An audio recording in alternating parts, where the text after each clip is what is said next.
de todos los espacios geográficos donde tenemos representatividad, donde tenemos a nuestros maestros y los educadores, donde tenemos a todo ese espacio para llegar y hacer la defensa.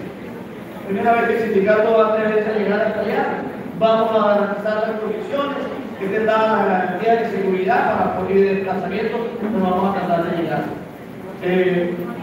Hoy le corresponde a la compañera Yamile Fernández, que es la secretaria de Asuntos Indígenas.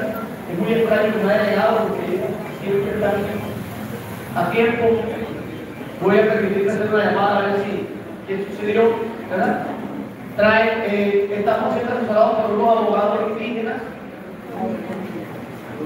que nos están llevando el proceso y nos están orientando de cómo hacer el diálogo primero para no incurrir en faltas, en imprecisiones y de pronto no incurrir en diálogos inapropiados que nos vayan a generar dificultades, que nos bajen la palabra, que nos hagan de pronto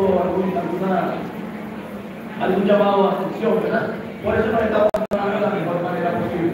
También le damos la bienvenida a nuestro compañero presidente de la Asociativa de Albania, el compañero Elio Fernández. Bienvenido, compañero.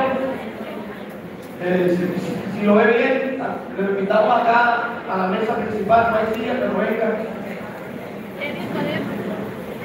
Hay dos. Entonces vamos a dar orden del día.